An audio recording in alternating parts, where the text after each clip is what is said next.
Edo Community Comic Book Club for October 2025, The Oddly Pedestrian Life of Christopher Chaos, issues 1 to 6, by Tate Brombal, he, him, Isaac Goodhart, he, him, Miquel Muerto, he, him, and James Tynion, the fourth, he, him. Content warnings and triggers: animal violence, blood and gore, a lot of discussion of neurodivergent behavior and autism, both good representation and bad stereotypes. This book was a GLAAD Media Award nominee in 2024 for Outstanding Comic Book, competing alongside Tom Taylor's Adventures of Superman, John Kent, G. Willow Wilson's Poison Ivy, which was last month's Comic Book Club, Jedzia Axelrod's Hawkgirl, Teeny Howard's Betsy Braddock Captain Britain, and next month's Comic Book Club, Megan Fitzmartin's Tim Drake Robin series. James Tynion IV is an Eisner Award-winning New York Times bestselling author and publisher of comic books who came up with the initial concept for tonight's book. While studying creative writing at Sarah Lawrence College, Tynion met and began studying under Scott Snyder in the early years of Snyder's comic book writing career. Following school, Tynion became an intern for DC Comics and Vertigo imprint. In 2025, Tynion identifies as gay according to recent Substack posts, having previously identified as bisexual on older Tumblr posts. Tynion started comics was in 2012 by co-writing short stories in the back pages of the main Batman title. During the blockbuster Scott Snyder-Greg Capullo run, the opening arc of Snyder's run, Court of Owls, was covered by Edo in a comic cast.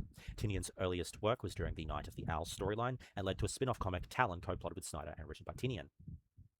Tynion wrote horror comic The Eighth Seal for Mark Waid's now defunct digital comic publisher Thrillbent, was a head writer for Batman Eternal in 2014. That same year, he released the GLAAD Media Award-nominated comic titled Memetic with artist Eric Donovan about a weaponized meme annihilating humanity in 72 hours, and award-winning The Woods with Michael Dialnisis at Boom Studios, where more than 500 students, faculty, and staff from a secondary school vanish from Earth and reappear on the forested moon of a planet in another star system. As an openly gay man, it is important to Tynion to include queer representation in many of his works as possible. Tynion wrote 50 issues of Detective Comics starting in 2016, featuring Batman and his Bat family, kicking off the DC Rebirth era by recalibrating Tim Drake's personality to resemble his pre-2011 characterization, and properly reintroduced Stephanie Brown and Cassandra Cain into the DC universe. Personally, those first 6 trade paperbacks are some of my all-time favorite Batman comics. I love the idea of making Clayface a member of the Bat family, acting as the muscle. In 2018, he left Detective Comics to write a Justice League Dark run. Tynion also wrote 3 Batman Teenage Mutant Ninja Turtles crossovers, the first crossovers between the two franchises, later adapted into an animated movie. DC Comics in the 2010s was effectively Tynion's day job paying the bills, which he found pretty creative fulfilling. But a few years in, Tynion realized something big was missing from his life. While Tynion had always loved superheroes, they were only a small fraction of what he loved about the comic book medium. Tynion had grown up on independent comics, manga, webcomics, newspaper strips, and literary graphic novels, and there was this whole larger world for his interests he wasn't getting to explore creatively. It felt like he was only stretching one group of muscles, and he was starting to feel burnt out by the limitations of superheroes. Tynion started building a slate of non-superhero books, his first creator-owned titles in a few years, and starting work on those books were the best creative rush Tynion had felt in his career. He had worried all of his creative muscles in those other genres would have atrophied, but they were aching to be used. Tynion had 4 books locked and loaded that he planned to release over 2 years. Horror comic Something is Killing the Children with Werther Del Adera and Miquel Muerto for Boom Studios. Another horror comic, The Department of Truth, with Martin Simmons for Image Comics. Another horror series for DC's Black Label called The Nice House on the Lake with Alvaro Martinez Bueno and Jordi Belair. Tynion also wrote the manga-infused genre story for teens, an urban fantasy epic Wind, co-created with Michael Dialnis, and queer supernatural urban fantasy series The Backstages for Boom Studios. Contracts were signed, creative partnerships lined up, and Tynion was ready to go. And then Tynion got the call that he was going to be the new writer of Batman. It was a call that he had been waiting for his entire professional career, but the work would put all his projects on pause for another year so that he could focus his attention on doing Batman right. But there was a problem. Tynion couldn't get the thought of that creative rush out of his head and knew he couldn't let those books go. So figured, hell, he's still young. He could push himself to do it all. And it's not like they would be too overwhelming. He'd be done with the 5 issues of Something is Killing the Children before he really dug into the Department of Truth, and he'd be close to wrapping Department of Truth by the time Nice House came out in stores. Wind was just one graphic novel a year. He figured he could manage it all. And then the books started coming out, and they started wildly exceeding all of the projections for them.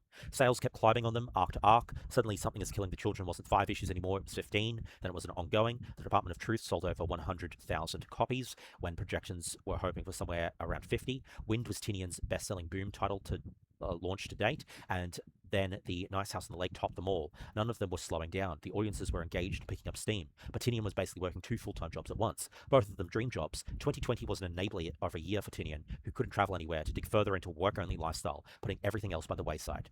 James Tynion's best-selling, award-winning run on Batman was done with Jorge Jimenez, where he created exciting new characters like Punchline, Ghostmaker, Miracle Molly, and the Gardener, spearheading the event Fear State, which we have covered in our Nightwing, Batgirls, and Poison Ivy comic clubs. While Tynion was working on the Batman book, DC had presented presented him with a 3-year renewal of his exclusive contract with the intent of Tynion working on Batman for the bulk of that time. Tynion was grateful for the offer, but he couldn't help but look at the success of his original creator-owned titles and wonder if it was the right choice. And then Tynion received another contract in the summer of 2021, the best he had ever been given in a decade of a professional comic book writer, a grant from Substack to create a new slate of original comic book properties directly on their platform that Tynion's co-creators and he would own completely, with Substack taking none of the intellectual property rights or even the publishing rights. As discussed in greater detail in the Amazing Spider-Man Hunted Comic Club, Substack is a newsletter subscription-based service similar in monetary setup to Patreon that in 2021 started a new comics publishing and comic newsletter initiative that reportedly, for comic creators like Tynion in its first year, were potentially receiving up to 6-figure grants up front with access to health insurance alongside complete creator-owned rights to everything they create and creative freedom without oversight. Given Tynion's bandwidth, he knew he could only pick one of the two contracts sitting in front of him. Tynion chose to leave Batman with issue 117 and the Joker with issue 14 in April 2022, with no immediate plans to write any other superhero comics in the near future. Instead, he chose to dedicate his whole brain to building his ideas on his own terms without having to get permission from any publisher to make it. Tynion moved full-time into writing and publishing his own comic book projects through his personal Tiny Onion Studios label and documenting that process and releasing those comic books digitally through his Substack newsletter. We've detailed the negatives of Substack in more detail in the Nick Spencer Spider-Man Hunted Comic Club, but the comic distribution issue has been largely sidestepped by Tynion thanks to deals with Image and Boom and Dark Horse to physically publish his comic projects. Just in the last week, it's been announced that Blumhouse will be producing both an animated series and a live-action movie of Something is Killing the Children. Boom Studios and Tynion have launched the Slaughterverse comics, filling out the Something is Killing the Children universe with the ongoing spin-offs, House of Slaughter, which recently concluded, and additional one-shots. Since starting Tiny Onion, Tynion has helped with the launch of countless comics through Tiny Onion in collaboration with other creatives. So many comics I can't list them all at the time we have, so I'll just list the ones releasing new content in October 2025. Wind, The Power of the Blood, Universal Monsters, Invisible Man, The Department of Truth, Universal Monsters, Dracula Black and White, Everything Dead and Dying, The City Beneath Her Feet, Red Book, a non-fiction sister book to Blue Book, Let This One Be a Devil, World Tree, Exquisite Corpses, and the Oddly Pedestrian Life of Christopher Chaos sequel series, Christopher Chaos, Children of the Night, all physically published through different distributors. Tiny Onion also announced in October 2024 a new graphic novel program with Inklaw, an imprint of Random House Worlds Publishing, for a 12-book deal comprising of 3 original graphic novel series. The first series, The Most Beautiful People Who Never Loved Me, follows a magician whose revolutionary performances bring him great professional success at significant personal cost, with the first of 3 volumes of the series scheduled for release in 2028. Tynion has said books published in conjunction with Inklaw will be building off his comic concepts that tap into the kind of emotionally high-stakes romance and fantasy manga he was reading in high school. Tynion has said that Tiny Onion has years of books in the pipeline, hitting every corner of the comics medium. Tiny Onion stopped charging fees on Substack in 2023, but still posts approximately monthly with free updates, not out of contractual obligation at this point, I believe, but because it's just a handier distribution system than social media for content updates. For a sense of work-life balance, Tynion has a cap of attending only 1 comic convention a year. In Tynion's junior year of college, and he's in a creative writing shop being taught by a guy named Scott Snyder, think the Court of Owls comic cast, who Tynion struck up a friendship with about a year prior to Scott's first published comic book being released. It's the first time in a workshop that James feels like he genuinely has the freedom to explore genre fiction to the extent that he wanted to. Over the course of the semester, he wrote 3 short stories, the third and final of which was the story called The Oddly Pedestrian Life of Christopher Chaos. It was written in the style of a young reader's chapter book and features a psychopathic, young, evil genius forced to go through his day-to-day life in the 4th grade. It was actually a trilogy of short chapters, each escalating in their horror, until a final one where young Christopher actually kills someone, which really upset a few of Tynion's classmates but delighted him. Those Christopher Chaos stories are some of his favorites he wrote in college, but more than anything, it was the title that stayed with Tynion. Tynion self-describes the story as a shallow joke and an experiment to play on readers' expectations. It didn't feel like there was depth there, but the title lingered in his mind. It just felt like a name without the right idea attached to it. Tynion stuck the name in a drawer, gradually reworking the Christopher Chaos idea. Tynion wanted to do something that played with the history of horror fiction in the same way that the Department of Truth played with conspiracy theories. Christopher would turn into a teenage mad scientist trapped in a painfully ordinary world, stumbling into a world filled with mysteries and monsters. Tynion wrote a pitch and talked about it with a couple of artists, but ultimately got too busy crazy and put it back in a drawer, cracking the drawer open sporadically to add more ideas. The successful launch of DC's Punchline gave Tynion new ideas of how to push the characters in a more aesthetically interesting direction while still building on the original concept.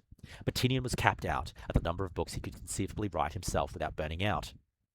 Tynion wrote in a Substack post, "I knew there were kernels of another long-form comic series brewing in my head, but I didn't know when I would be able to give it the focus to nurture it and what it could be. There were moments I started thinking about developing it with a writing partner, but I knew that this was a more long-form idea and that if I gave it to a publisher interested in an IP stake, there was a chance the story would never get a chance to finish, and otherwise I couldn't afford to pay all the people needed to get a project like this off the ground. Enter Substack. Once I was offered the Substack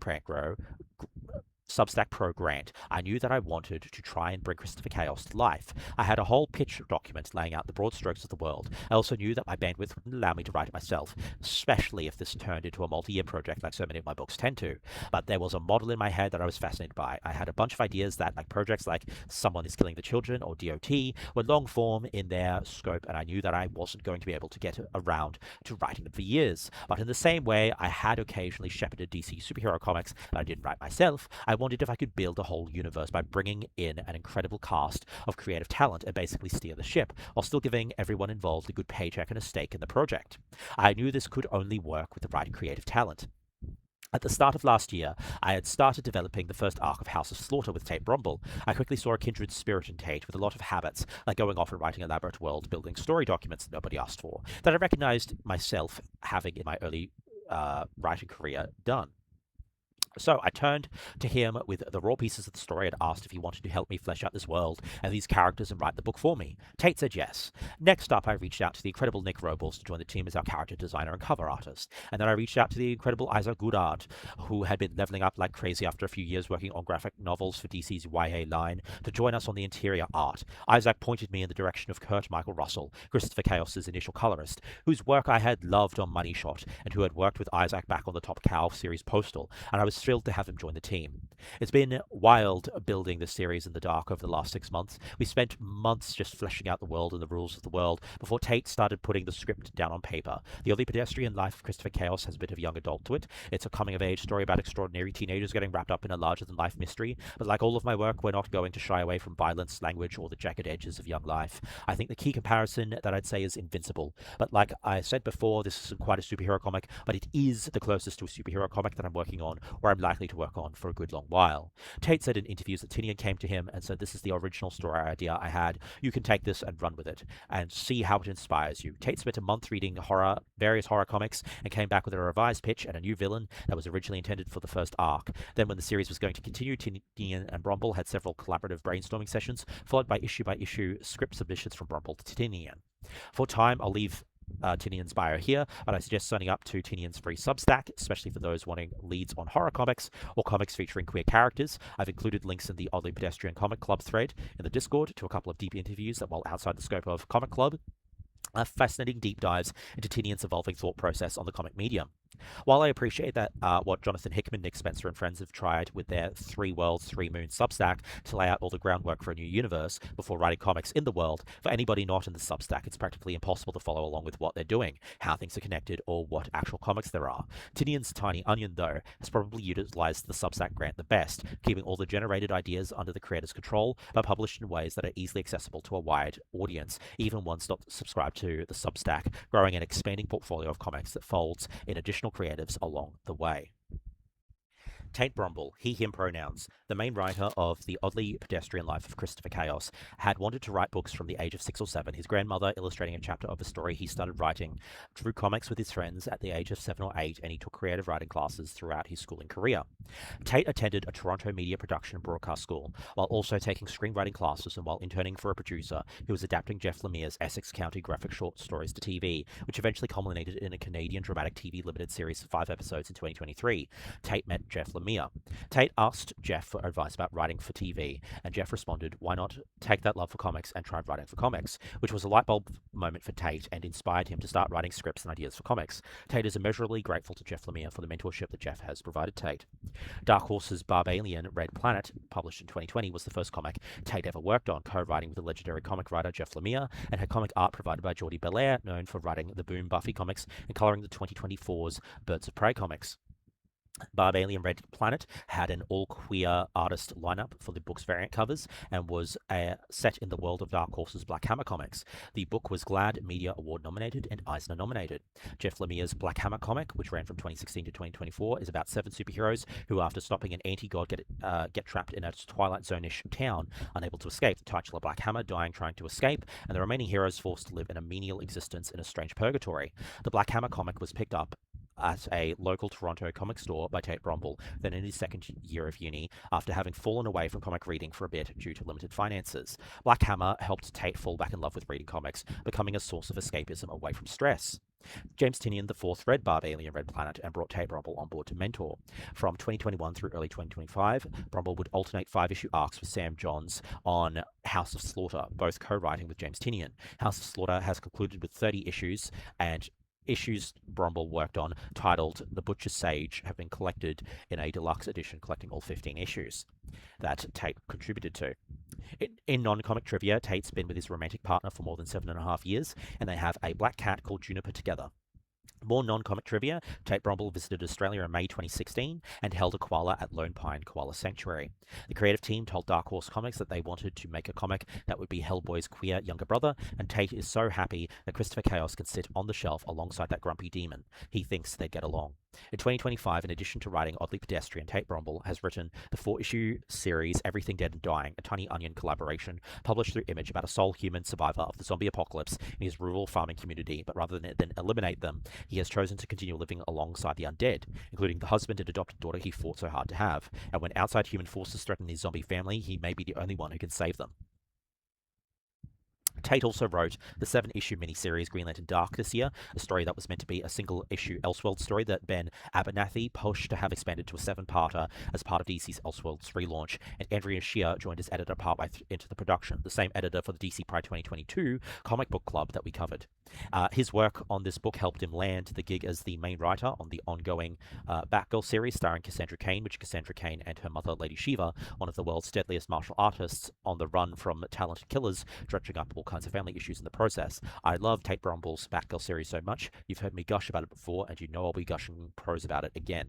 Apparently, Christopher Chaos was originally intended to be released online in 8-page installments, so Tate was writing the issues with a twist approximately every 8 pages in the early issues. Then the release structure changed. Christopher Chaos was originally hoped to be an ongoing, but it depended on audience demand. So initially was commissioned for a 5-issue arc, then Tate went to James during the writing of issue 4 or 5, worried about the pacing and structure. Tynion said if it needs another issue to have the space to resolve everything, there could be another issue, which is how the first arc ended up being 6 issues, consisting of 32-ish pages. The book did well enough that it got extended to an ongoing that went for 15 issues. Tate's looked back on the character and realized how unintentionally how much of himself was incorporated into the characters and elements of different conversations he's had, which was funny because at the start of development, Tate would fixate on every supporting character and not Christopher, because before using sheer force to remember Christopher is the center of the story, because finding Christopher's voice took longer than expected until Tynion unlocked something with the opening line of issue 1.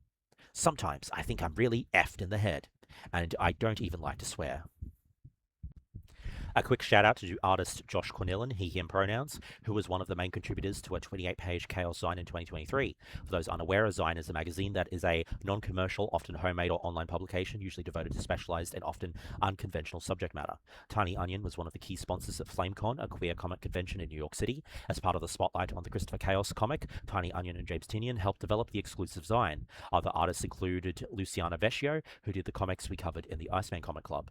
Josh Cornillon's other work includes artwork for the independently published comic Pool Boys, a gay demon romance comic that fundraised more than $20,000 on Kickstarter, 3 times its Kickstarter goal. Cornillon also did a short comic called As Far as the Sky for Mice 2019 and contributed 2 stories to the Young Men in Love queer romance anthology, writing and drawing My Personal Super Scout and drawing and coloring Bard's Beloved, written by Jarrett Melendez, a name familiar to those who have read the graphic novel Chef's Kiss. Cornillon also contributed writing, artwork, and character designs for the sequel anthology graphic novel Young Men in Love New Romance for the story Moonheart and Crimson Crow. Most recently, Josh Cornillon provided art for Godzilla Rivals Mothra vs. Hedorah. I love Nick Robles' work. In addition to doing covers for The Oddly Pedestrian Life of Christopher Chaos, Nick, he, him pronouns, has done great variant covers during Tom Taylor's Nightwing run. In addition to covers for Robbins, Tim Drake Robin, Aquaman, and various Marvel and DC Pride anthologies, and contributed in-book art for a John Kent story in DC Pride 2022, and for most issues of the Sandman universe, The Dreaming Waking Hours. In 2023, Nick Robles and Tate Brombal collaborated on a 5-issue hard horror miniseries published through Boom called Behold Behemoth, about a social worker whose world crumbles following his brother's mysterious death and nightmares of a monster threaten his sanity and his job as the line between nightmare and waking life blurs as he discovers the beast could be real. In 2025, he has been the main cover and in-book artist on the Absolute Flash comic, exploring alternate universe versions of Wally West, with Barry Allen as his mentor. Nick Robles is a self-taught artist from southern Louisiana, working with digital art as his main medium, leaving sculpting and oil painting as a personal hobby. Nick approaches guest cover art differently to in-book comic art. I think there's a more intimate angle that if you're going to be doing the interiors and you know more of the long road ahead of, you're going to take that into consideration for everything you're putting on the cover and how much you want to reveal, how much you just want to hint at, or just you want to portray and focus on. So yeah, like variant covers or guest artists, you don't know the long road ahead. Usually you just know the issue you're working on or the vibe if you're coming to in on it a little later. It's more of a what's there and what can I contribute. And with doing interiors, it's like I know the way I can plan ahead. I know what I want to reveal. I know what I want to focus on. The colours in Christopher's design have unofficial names, CMYK like the printer colours. Nick's really proud with how iconic the character looks, and Christopher Chaos pops anywhere you put him. Nick is an openly gay comic creative. Isaac Goodhart, he, him pronouns, the in-book artist of this book, started in comics through the Top Cow talent hunt, which involves submitting some sample pages. This led to him being assigned to and illustrating 26 issues of Postal with Matt Hawkins through Image Comics. Isaac Goodhart met James Tynion at Atlantic City Boardwalk Con, and they'd hang out even dog-sitting for James. Isaac later went to DC Comics and illustrated the young adult graphic novels Under the Moon, A Catwoman's Tale, Victor and Nora, A Gotham Love Story, and Constantine, Distorted Illusions. He has also drawn short stories featuring Wonder Woman, Harley Quinn, Birds of Prey, and Mira, Queen of Atlantis. Sam Jones, the co-writer of House of Slaughter, alternating with Tate, saw Isaac's work on the Constantine Distorted Illusions graphic novel and suggested Isaac to James for the in-book artwork on Christopher Chaos. Tate has said that Isaac is responsible for bringing a lot of more humor into the book than was originally intended because of Isaac's ability to tonally shift the mood so well with his artwork. Tate and Isaac have joked in interviews that this book is James Tynion's excuse to work with all his friends, and you can almost feel that in the cohesiveness of all the elements of the Christopher Chaos book. Describing what it's like for Isaac Goodhart to come into a debut issue that already had Nick Robles do the main character design and so much backstory, Goodhart mentioned it was great that Nick had done so much of the legwork designing the characters, but found it interesting that while they had similar influences, they have different artistic sensibilities. It took a while for Isaac to wrap his mind around the way Nick drew Christopher Chaos's blue anime-style hair, regarding how to get that shape to look right from every angle. Isaac says he spent a lot of time in the first issue trying to reverse engineer how Nick draws to be faithful to his style and influences. In subsequent issues, Isaac figured out how to remix his style and sensibilities with Nick's and moved through making the artwork faster. Once Dark Horse picked up the comic for publishing, Isaac asked Tynion if he could redraw some of the panels from the early issues to be more consistent and in line with later drawings of Christopher, and Michael Russell, Christopher Chaos's initial colorist, was replaced with Miquel Muerto. So if you were to compare the Substack version to the PDF I got through Humble Bundle, you'd probably notice some differences in the first 3 issues in both the coloring and the drawing of Christopher. Isaac loves including little things in the background of panels for Tate Brombal to find and make him laugh. During an interview with YouTube channel Capes and Tights, they refer to a specific example in issue 1 during the flashback scene in the barbershop. There's a woman who gets a reverse mohawk, and Isaac's hidden her in random panels throughout the rest of the series, so that's the Where's Wally element for readers tackling the whole series. Apparently in either issue 4 or 5, you zoom in on a family photo, and she's there with the same hairstyle. This year, Isaac did fill-in book artwork for Tate Brombal's Batgirl series for issues 7 and 8. I also included on this panel in the top right a pic of a cosplay Isaac did for a Comic Con in 2023 that is phenomenal, that he wore at the Tiny Onion booth while promoting Christopher Chaos. There's a hilarious video pinned to his Instagram of his wife helping him tighten his corset before he hit the convention floor. A real cool side note, 22 years ago, Jim Lee, who was a big name in comics because of the X-Men and Image Comics, and now practically runs DC Comics, was, along with a bunch of other Asian creators, invited to a restaurant in New York City by a random Asian mum to meet her son and his friend, who were both huge comic fans and aspiring creators. While Jim Lee wasn't sure how this woman got a hold of them, he was in New York City for a con around the time of the invitation, and the woman reminded him a bit of his own mother. So he went and had a meal and chatted to her son. Cut to 2017, where Jim Lee met with some talented writers and artists who DC brought into Burbank for an annual talent workshop, and he is introduced to that same kid, now much taller and grown up, Isaac Goodhart. Prologue recap. Welcome to the world of New Briar City. It is an ordinary kind of city filled with ordinary people, but in the shadows lurk monsters. Monsters who have tried to find peace in a world that wants to hunt and kill them. This is a world where the bad guys won long ago, and the few survivors like Adam Frankenstein have long lost hope of making a place for themselves in the world. This is a story set in the sad, pedestrian world. It's also a story of the next generation of monsters and mad scientists who aren't willing to accept this world for what it is, and the story of the dark forces determined to keep them in the shadows. Adam Frankenstein goes shopping, and the bad guys, clad all in white, try to eliminate him, but Adam manages to evade them in the rain, returning home and monologuing over his typewriter. Prologue general thoughts. Joshy's thoughts. I will say I appreciate that the prologue can be found for free on the Tiny Onion Substack because I collected the physical single issues as they came out, so the prologue not getting a physical release until the trade paperback collection meant I originally didn't read this on first read through a year or two ago until after having seen his proper introduction to the gang in issue 4. So his cameos in issues 1 and 3 retains a mystery for me. Still annoys me as someone who collected the single issues that I can't physically own the prologue any other way though. Cost effectively, I know dropping 46 AUD dollars on a trade for 6 pages of content isn't worth it, but I also know it's imperative for indie series to buy the single issues so they have a chance of surviving long term. Anyway, that's just one I'll internally grumble about for a while. Jade's thoughts. As usual, Jade had never heard of this comic prior to Comic Club and did no research before picking up the book, so prologues are much appreciated.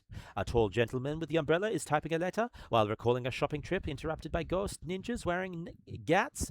Don't you hate when that happens? The last panel reveals that this tall gentleman is Adam Frankenstein, who is dun dun dun, probably Frankenstein's monster.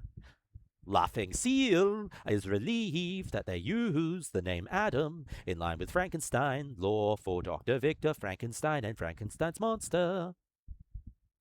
Ammo's thoughts. Ammo loves the full grayscale artwork with the pops of yellow for the umbrella and the shopping bag, making Frankenstein's monster into a brooding, centuries-old loner who's also a bit of an action hero isn't necessarily a brand new take on the character, but Ammo was still willing to go with it. Christopher Chaos Issue 1 Recap. Christopher Chaos is a socially awkward teenager who attends Westwood High School, where his eccentric personality, mad scientist tendencies, and overactive brain make him somewhat of an outcast. He was found alone as a baby and was taken in by his adoptive mother, Annie, a nurse. His brain sees patterns and equations, and bottling up those thoughts leads to outbursts, sometimes blacking out while writing equations, other times seeming to supercharge electrical devices to the point of levitating. One afternoon, he sees his crush, Hayden Kennedy, sneak into the woods near the school and decides to follow him, only for Hayden to transform into a werewolf and be gunned down by a group of masked figures wearing all white, a monster hunter cult.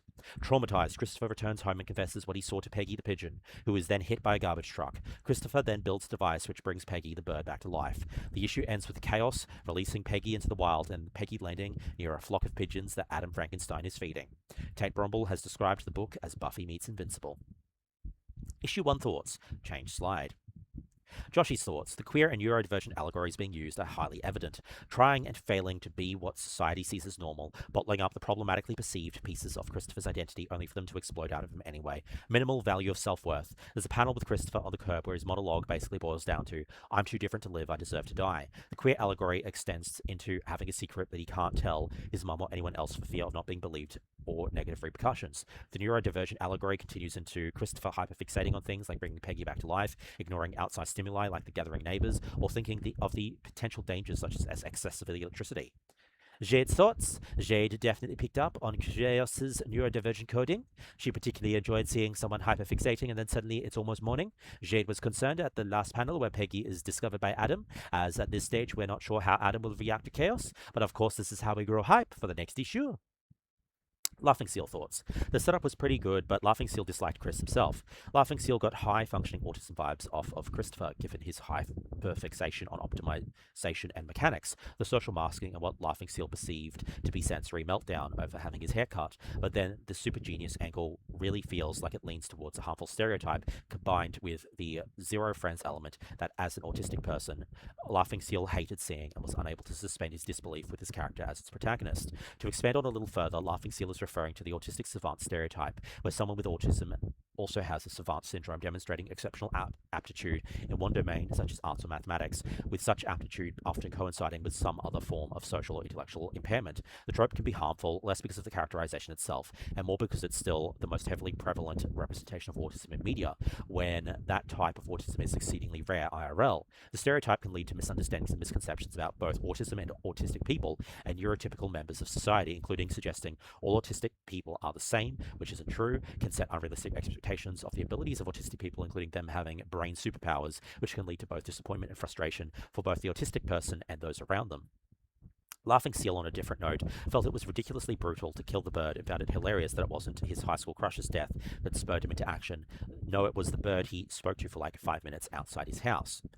Joshy would just, in regards to the pigeon, say that the pigeon death was the straw to break the camel's back. Hayden was still probably the inciting incident there.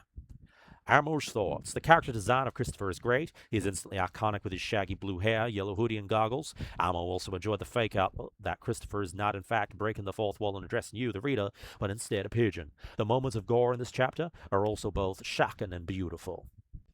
Christopher Chaos Issue 2 Recap.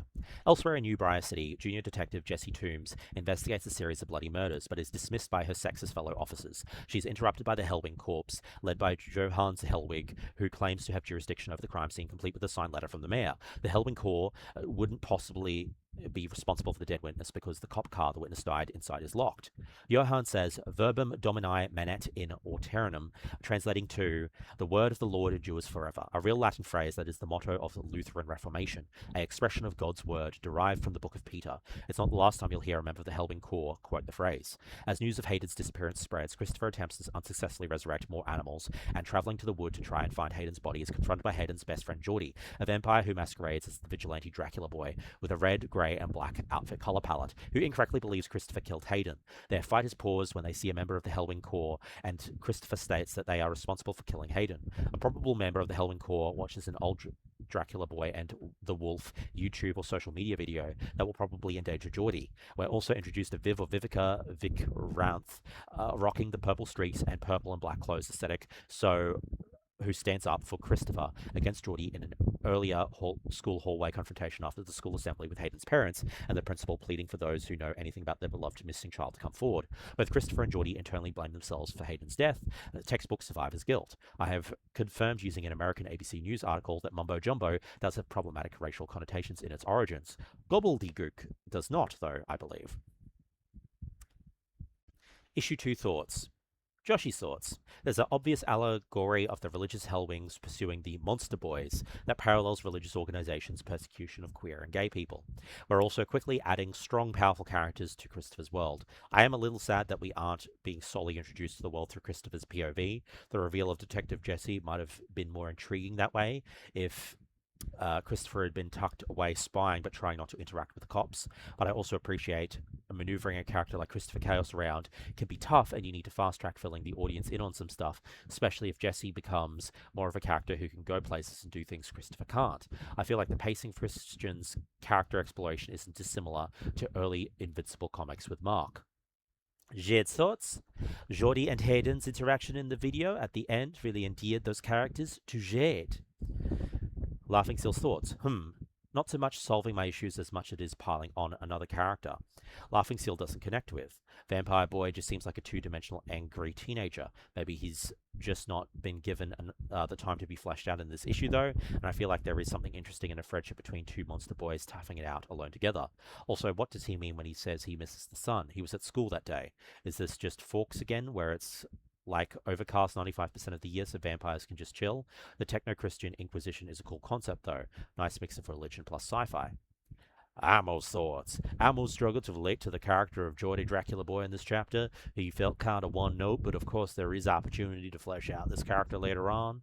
The character of Officer Jesse Toombs is also very cliched and kind of clunkily written. The trope of a junior detective working in the shadow of a successful dead parent is so old hat. Christopher Chaos Issue 3 Recap. Viv is living alone in a spooky-feeling house as her parents have pursued business opportunities in India. Viv also has a green amulet choker that, when stressed, summons green cat spirits. Micah, a low-ranked member of the Corps, who oversaw the Hellwing Corps members who hunted Adam Frankenstein in the monologue, the prologue, not the monologue, meets with their leader, Father Andreas, who forcibly transforms Micah into a vampire via a needle injection so that his hunters can train.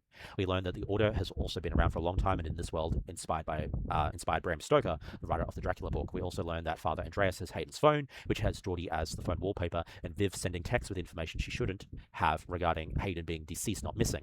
We learn that Viv believed Hayden was going to break up with her to be with Geordie because he is Hayden's wallpaper and they're so close, so it was the reason Hayden was in the woods that day, but she didn't show, so she blames herself for Hayden's death. 3 out of 3 teens blaming themselves for Hayden's demise.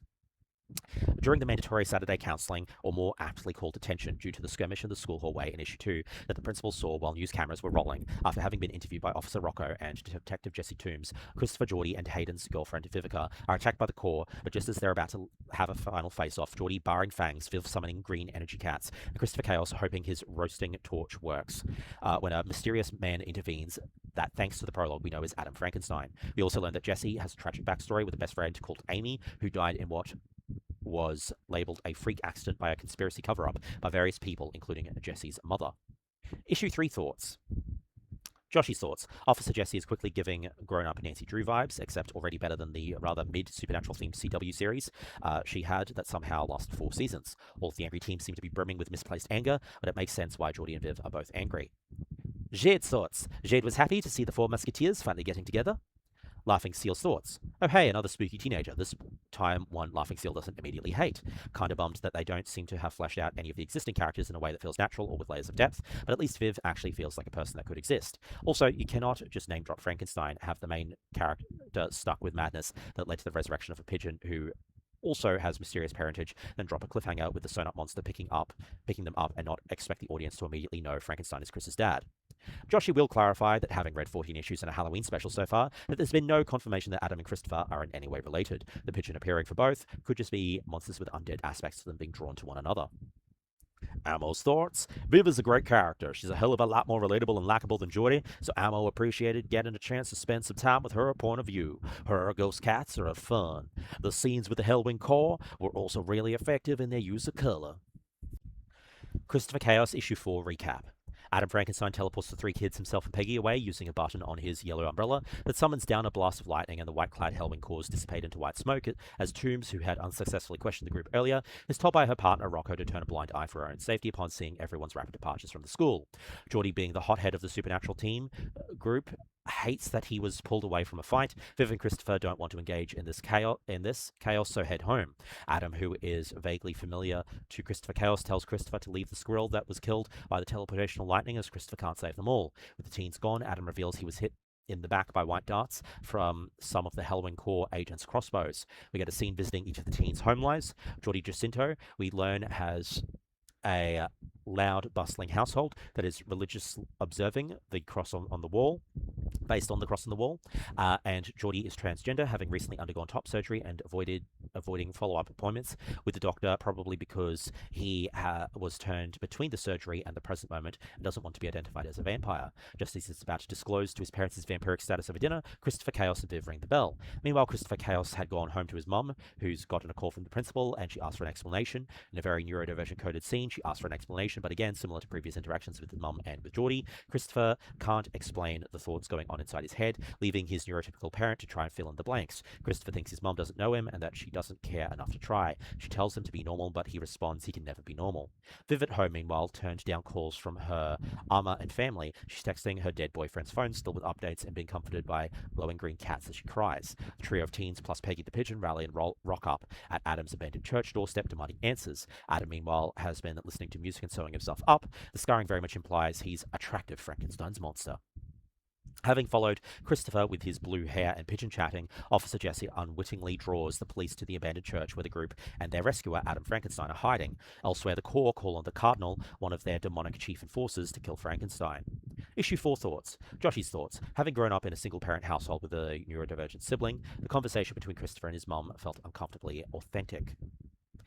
From the perceived abnormal behavior with a seemingly unexplained reason for why it's happened by either the neurodivergent child or the neurotypical parent, to the parent coming from a place of love but also concern who hasn't been given the correct tools to navigate raising a neurodivergent child, and the only way they can see their child growing up safe and secure in their future is by coaching their child on how to act and be normal, despite this hurting the child, making the child feel not good enough and isolated.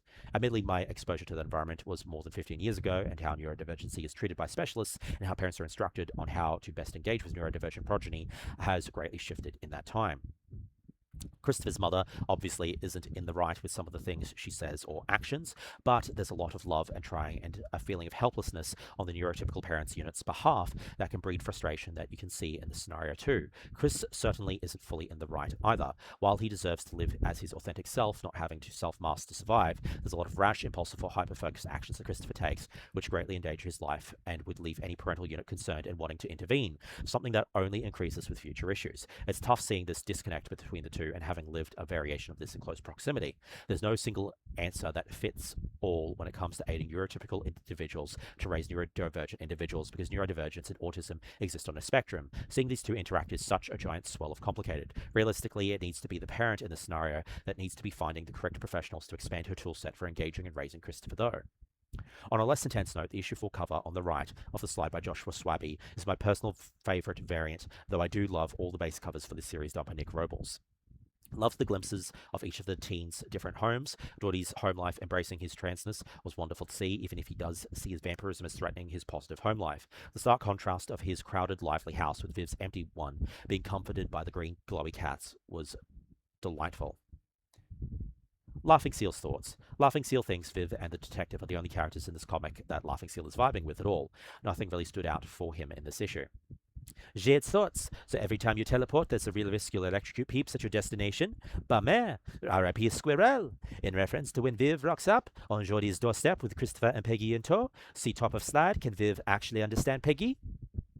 Amel's thoughts. The scene with Christopher and his mother is rough. It's also nice to see Jordy's background get a bit more fleshed out with the details about his top surgery and also his massive family, so that he doesn't come across as a two-dimensional, cliched, anchored teenager. Christopher Chaos, Issue 5. Adam uses a magical organ to bury the church and takes the group to the Monster Underground, a hidden city beneath New Briar that is now abandoned after the Hellwing Corps discovered it and slaughtered the inhabitants. Adam Frankenstein discusses his past and the city's past, including how Mary Shelley trying to write the truth about him was replaced with science fiction, Adam Frankenstein's interactions with Dracula in the Old World before he traveled to the New World, where Old Briar City was, and built the Monster Underground, which monsters were drawn like a moth to, and lived in peace for a century before the humans found and decimated them in a matter of weeks with the help of one who betrayed them. Adam's history lessons impacts Geordie and Christopher, who felt alone for so long, and in Geordie's case, that loneliness manifested as anger. During this lesson, the Hellwing Corps go search the town, killing the narrator of the issue through a school paper, the young boy Calvin, who shows his friend he can summon green fire while being spied upon by a Hellwing Corps member.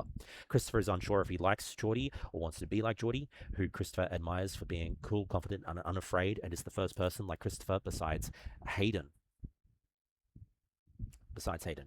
Vivica reveals that she has been texting Hayden's phone as a way to cope with his death, unaware that it has led the Corps right to them.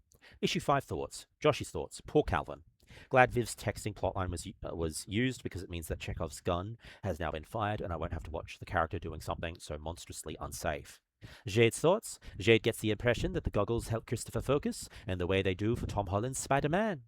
Laughing Seal's thoughts. Loose cannons. Laughing Seal sees what you did there. Laughing Seal will say he liked the shadow play on the staircase, neat little flashback without a flashback. And finally, for the first time since issue 2, Christopher actually does something, only just right at the end. Because, yeah, Viv, that was pretty silly. Although, surely the Techno-Christian Inquisition could have just tracked Viv's phone this entire time if she had cell service. Amo's thoughts. This chapter lays down a lot of lore and backstory for the world of monsters, so Amo did feel this chapter was a bit more slow-paced than the rest of the book. The gorgeous artwork and the character moments helped them with the reading, though. Christopher Chaos Issue 6 Recap. With the assistance of spectral cats created by Vivica's Necklace, Geordie and Adam hold off the Cardinal and Helwyn Court clerics until Christopher can successfully repair the church, though not for teleportation like their plan originally was.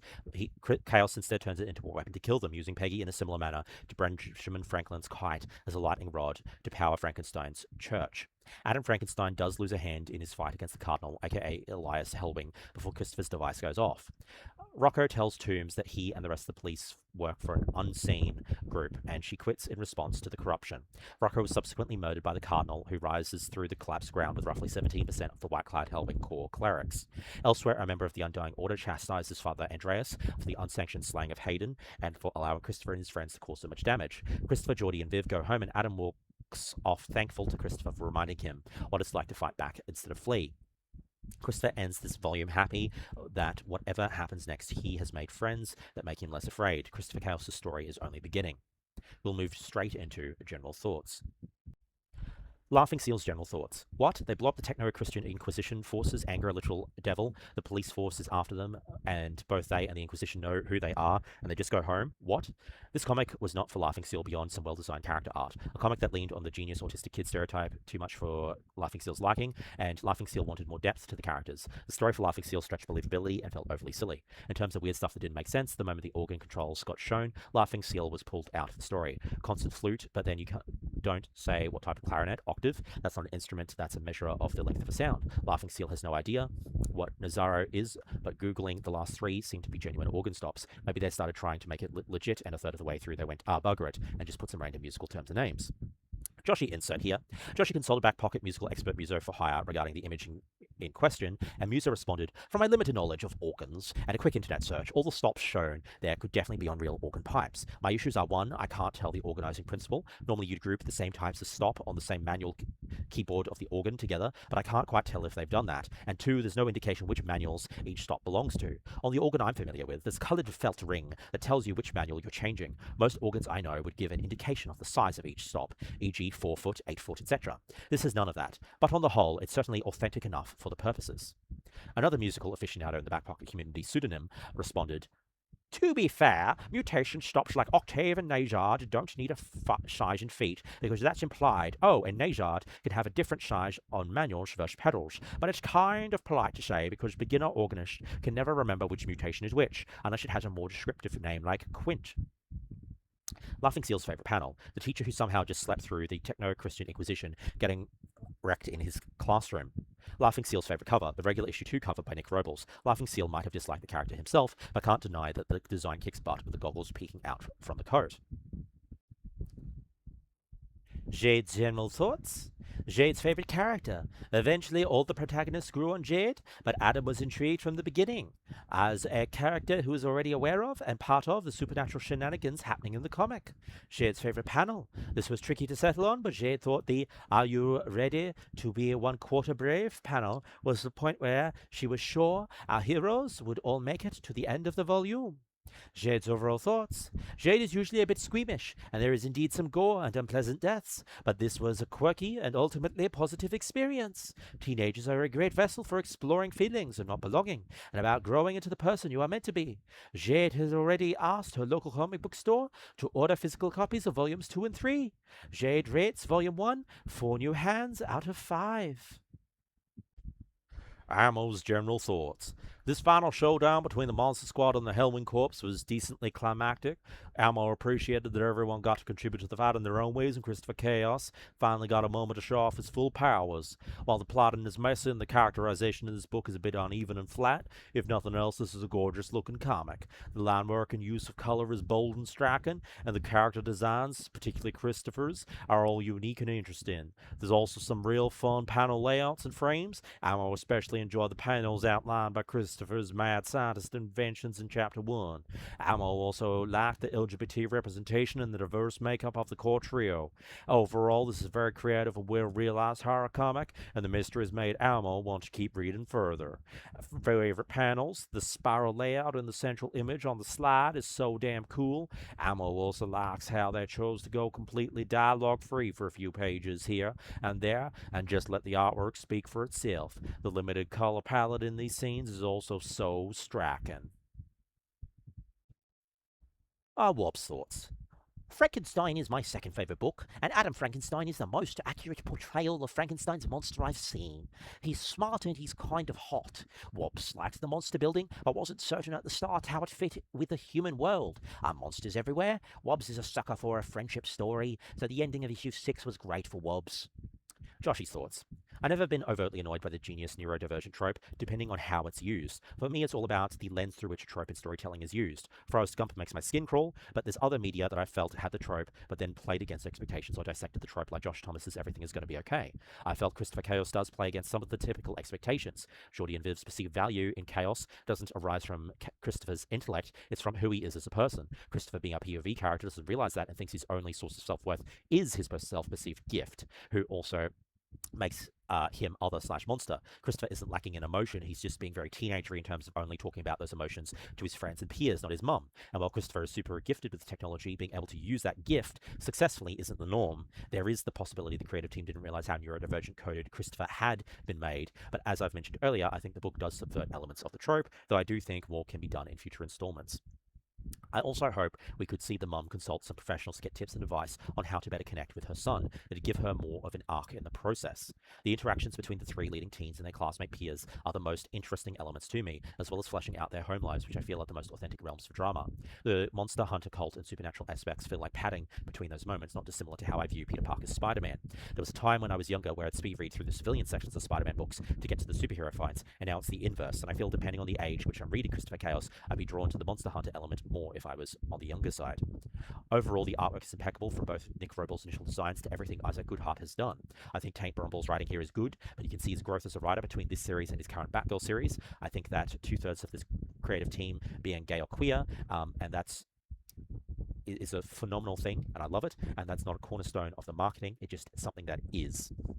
Favorite character? Peggy. Good Peggy. 4 out of 5 glowing necklace cats. Does anyone else have thoughts?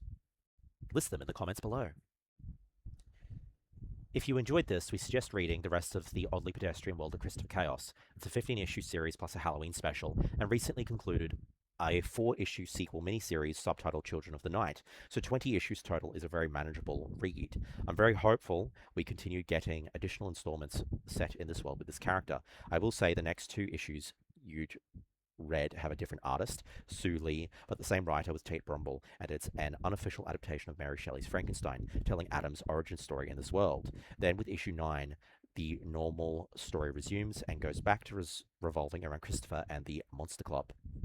I've also seen a tease for a 3rd and potentially final installment of the Oddly Pedestrian World of Christopher Chaos, titled The Oddly Pedestrian World of Christopher Chaos, The End? What comics has Josh been reading besides the Comic Club book? In September, he read Everything Dead and Dying, issue 1. Jack Chandler is the sole survivor of the zombie apocalypse in his rural farming community, but rather than eliminate them, he has chosen to continue living alongside the undead, including the husband and adopted daughter he fought so hard to have. But when his town is discovered by outsiders, Jack suddenly becomes one thing standing in the way of those who hope to kill his family for good. The first issue is a great gay love story in an unlikely rural setting, and watching that picturesque life get chopped and chipped away at is surprisingly deeply moving.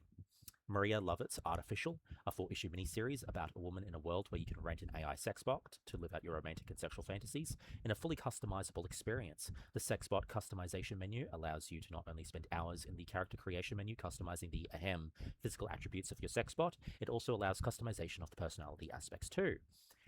Josh also read Forever by Assia Petroselli and Sergio Riccardi. Published by Europe Comics, it's a graphic novel about a teenager who's at the age where she's figuring out what's your self-image and the way you think others see you, the relationship between you and your body and other gender couple issues, the freedom to follow your inspirations, and the need to fit in socially accepted categories.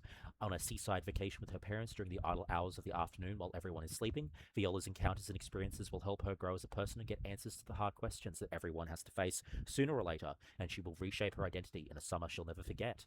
I would recommend this one to people who enjoyed the Tunnus to Sydney graphic novel we covered for Comic Club. It's dealing with a very different part of life, but it's doing so in a way that are happy and melancholy in equal measure. It's a book that's not afraid to embrace the beauty in life's imperfections. I've also checked out The Black Cat by G. Willow Wilson, first issue. It's fun and light so far, a little more cheesecakey with the outfit than what the Jed McKay's run's art was like, though. Uh, I devoured the second half of the Secret Six run with Dreamer and John Kent. John Kent Superman in the book. The book stress tests these beloved characters in fascinating ways that grips you to the page. Josh also read two runs of Zatanna, 2024's Bring Down the House, which was super stylized by Javier Rodriguez and engaging writing by Mariko Tamaki. I also started reading the Jamal Campbell Zatanna run, who constantly churns out gorgeous pages. Tom Taylor's detective run continues to be fascinating. Batman and the Penguin being forced to team up to rescue Harvey Bullock is great. There's a new imprint called Ghost Machine with 5 or so creators generating solid worlds of stories. I started reading Jeff Johns' Hyde Street world about demonic killers who, after they repossess a number of wicked and cruel souls, drawn to the street through mystical forces, will be able to pass through to the afterlife, except there's an especially effective Boy Scout demonic killer who wants to continue reaping souls.